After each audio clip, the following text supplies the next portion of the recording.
HOA president fined me for my lawn decor. No, I'm a sitting judge on the state Supreme Court. The morning sun spilled over the manicured lawns of Karen's Grove, a gated community where every blade of grass seemed to bow to the Homeowners Association's rulebook.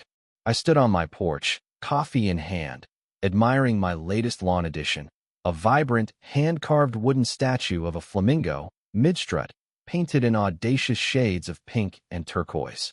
It was a rebellion, a splash of chaos in a sea of beige conformity. I, Judge Evelyn Hart, sitting member of the state Supreme Court, had grown tired of the HOA's suffocating decrees. My flamingo was a statement. I didn't expect it to start a war. By noon, the letter arrived, tucked into my mailbox like a venomous snake.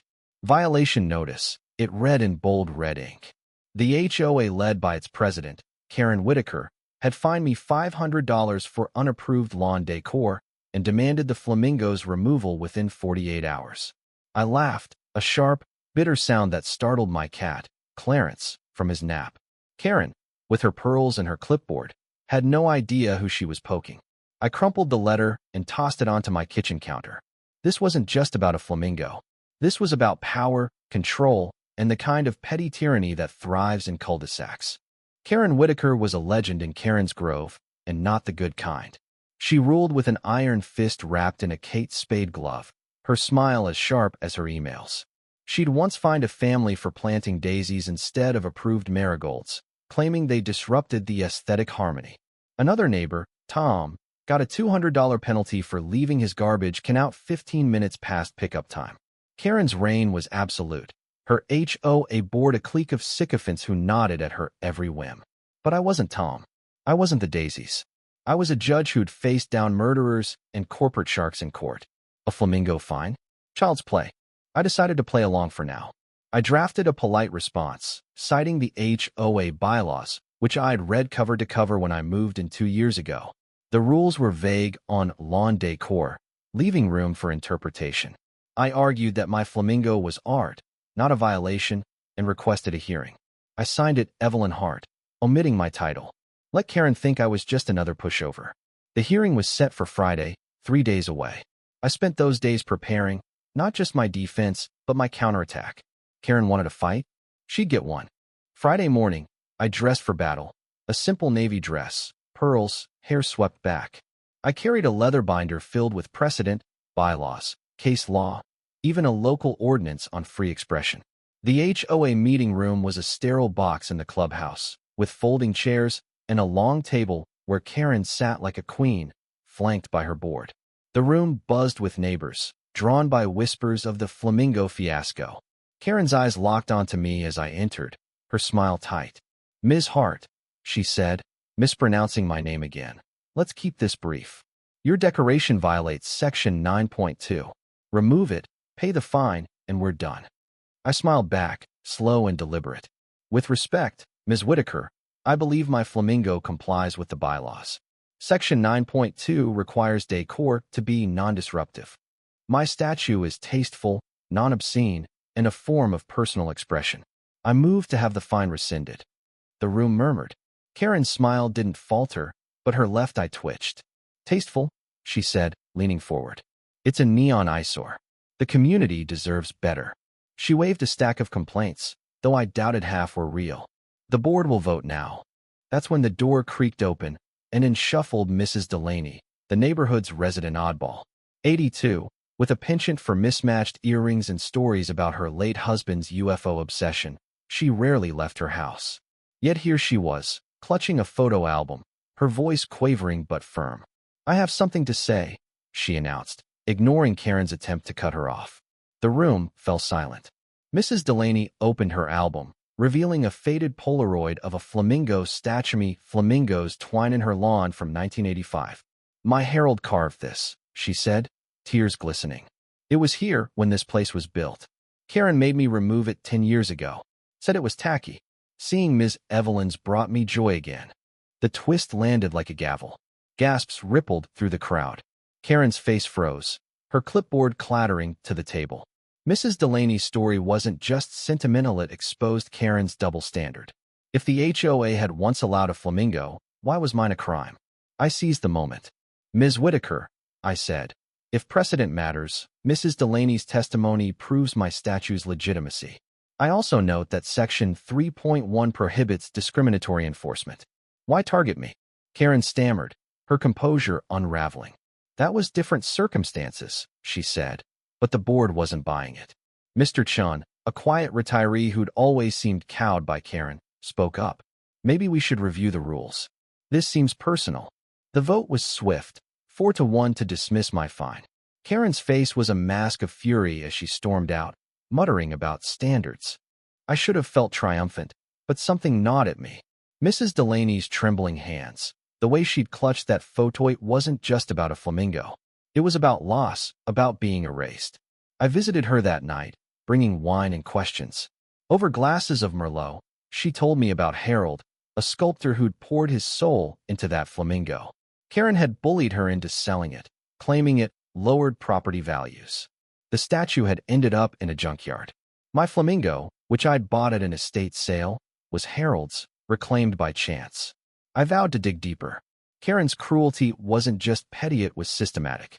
The next month, I became a quiet crusader. By day, I ruled on cases with impartiality honed over 20 years. By night, I scoured HOA records, interviewed neighbors, and built a case. Karen had been skimming dues for years, funneling money into consulting fees for her brother's landscaping company. Her fines were arbitrary, her targets often vulnerable newcomers, or elderly like Mrs. Delaney. I drafted a petition to oust her, citing mismanagement. Neighbors rallied, emboldened by the flamingo victory. Karen fought back, hiring a lawyer and spreading lies about my vendetta. She still didn't know I was a judge. I kept my title under wraps, letting her dig her own grave. Then came the second twist. Tommy, the garbage can guy, wasn't just a disgruntled neighbor. He was an investigative reporter for the local paper, working undercover. He'd moved in 6 months ago to expose Karen's schemes. Over beers at his garage, he showed me bank statements he'd hacked legally. He swore showing Karen's brother's payouts. She's been bleeding this place dry, he said, eyes gleaming. Your flamingo thing? It's the story I needed to crack this wide open. His article, HOA Tyranny in Karen's Grove, hit the local news like a bomb. Karen's reign crumbled. The state launched an audit, and the HOA board was forced to hold an emergency election. I expected vindication, but the fight took a darker turn. Karen didn't slink away, she lashed out.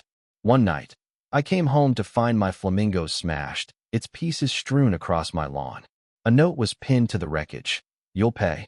I called the police, but there was no fingerprints, no proof. Karen played the victim, tearfully claiming I'd staged the vandalism to frame her. Some neighbors believed her, and the community split into camps. The flamingo, once a symbol of defiance, now felt like a curse. The election was a circus. I ran for HOA president, not because I wanted power, but because I couldn't let Karen win again. Debates were heated, with neighbors shouting over bylaws and community spirit. Karen's campaign leaned hard into tradition and standards, painting me as a troublemaker. Tommy's article swayed many, but Karen's loyalists fought dirty, spreading rumors about my secret agenda. I kept my judicial role hidden, knowing it could backfire if Karen spun it as elitism. The vote was neck and neck. The night before the election, Mrs. Delgado visited again, this time with a gift, a tiny wooden flamingo pendant, carved herself. For luck, she said, her smile weary but warm. Harold would have loved your fight. I wore it to the polling station, my heart heavy. I'd started this to stand up to a bully, but now I was about protecting people like Mrs. Delgado's whose voices Karen had tried to silence. The results came in at midnight 8 p.m. I won by 3 votes. Cheers erupted, but I felt no joy. Karen's glare from across the room was venomous, her whisper to a friend audible. This isn't over. I should have known she'd never let go. 2 weeks later, the audit results were public. Karen's brother faced charges, and Karen herself was fined $15,000 for misappropriation. She sold her house and vanished, leaving behind a trail of angry emails and a for sale sign. I thought that was the end. I was wrong. One morning, as I sipped coffee on my porch, a new neighbor pulled up a young woman named Lila, a single mom with a bright laugh and a beat-up Honda. She admired my new flamingo, a replica I'd commissioned in Harold's honor. Love the vibe, she said, unaware of the war it represented. We bonded over coffee, and for a moment, life felt normal. Then, the next day, a new letter arrived, slipped under my door. Violation notice. It read, citing my flamingo again. The signature wasn't Karen Sitt, was Lila's. She'd been elected to the HOA board in a last-minute write-in, backed by Karen's old allies. The note ended with a chilling line. Karen sends her regards. My blood ran cold. I'd won the battle, but the war wasn't over. Karen had left a legacy, a network of loyalists ready to carry on her crusade.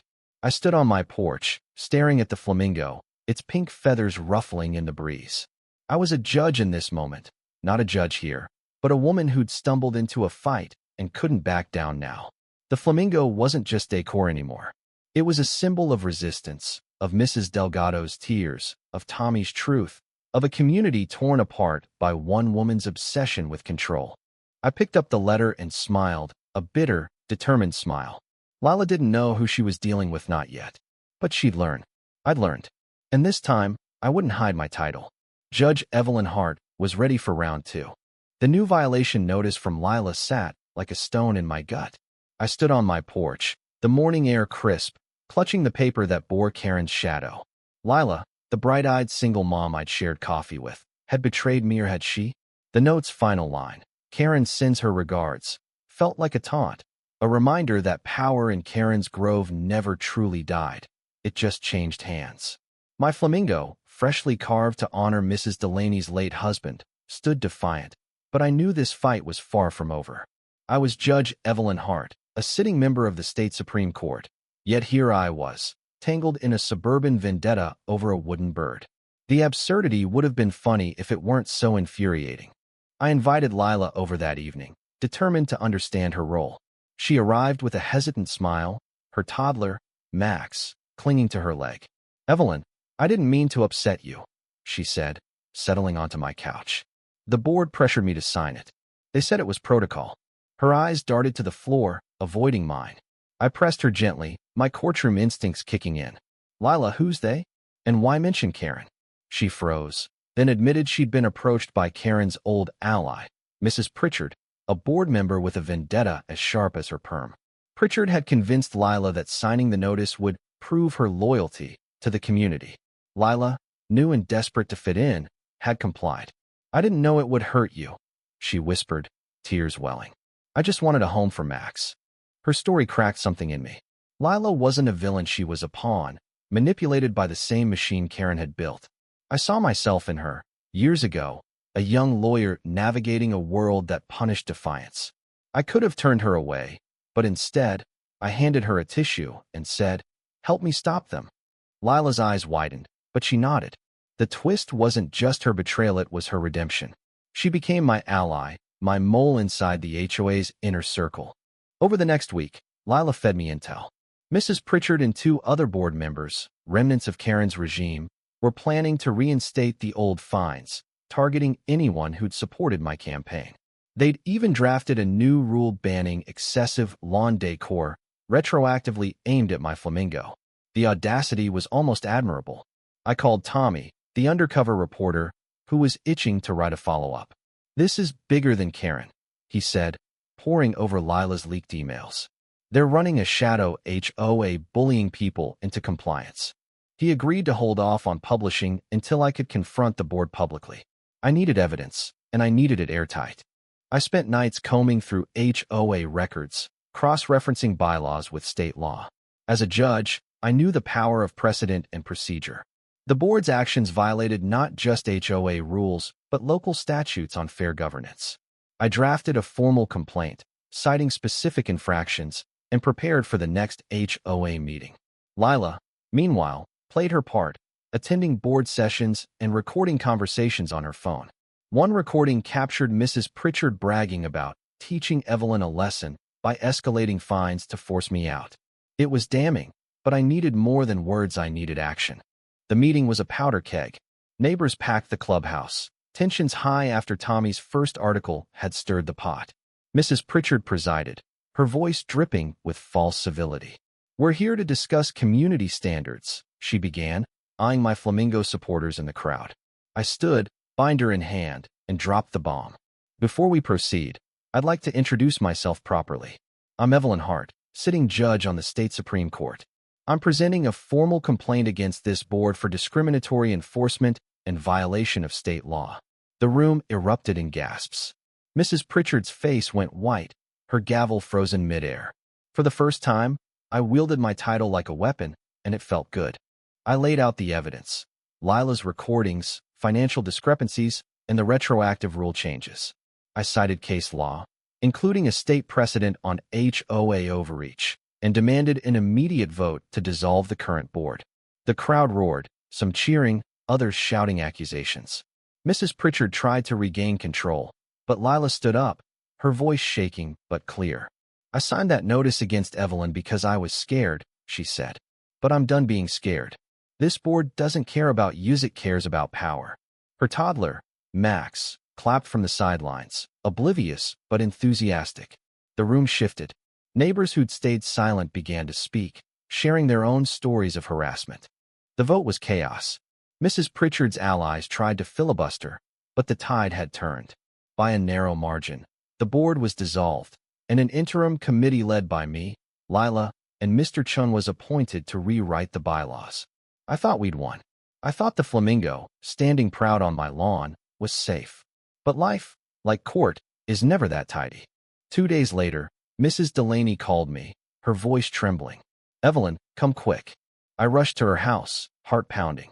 Her backyard, once a haven of roses, was destroyed, bushes uprooted, soil churned, and a new flamingo statue, a gift from her nephew, lay shattered. A note was pinned to the wreckage: "You can't win." It wasn't signed, but I knew the handwriting. Karen. She'd never left the fight, even from afar. The police were called again, but with no concrete evidence. They could only file a report. Mrs. Delaney sobbed in my arms, her frail frame shaking. "Why can't they let us be?" she asked. I had no answer.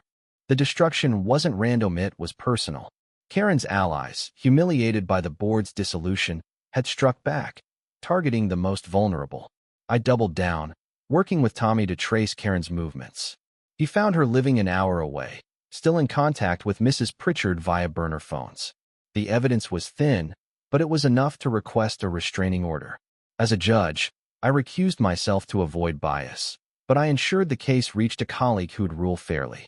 The order was granted, but it felt hollow. Karen's shadow lingered, a reminder that hate doesn't vanish, it festers. The interim committee rewrote the HOA bylaws, prioritizing transparency and fairness. We banned punitive fines and protected individual expression, ensuring no one else would face a flamingo fiasco. Lila blossomed as a leader, her warmth winning over skeptics.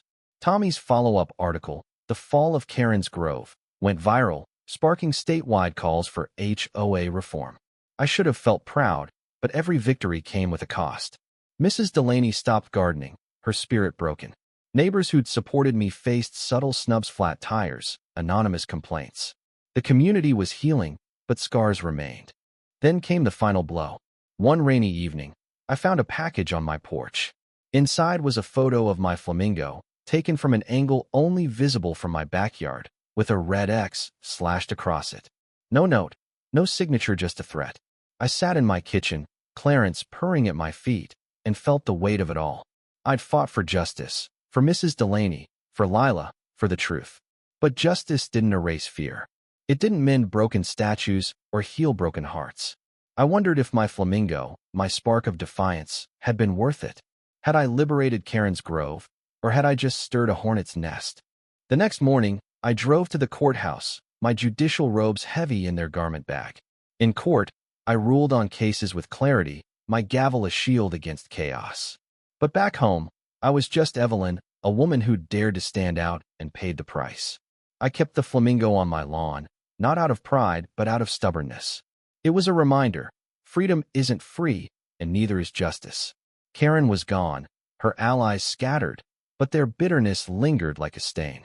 Lila and I rebuilt the HOA, but we couldn't rebuild trust. Mrs. Delaney moved to live with her daughter, unable to feel safe.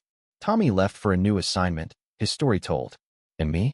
I stayed, staring down every new violation notice, every whispered threat, knowing the fight would never truly end. The flamingo still stands, weathered but unbowed. Every morning, I pass it on my way to court, a silent nod to the war I didn't choose but couldn't avoid. Karen's grove is quieter now, but the echoes of her reign remain. I wonder if I did enough, if I could have done more.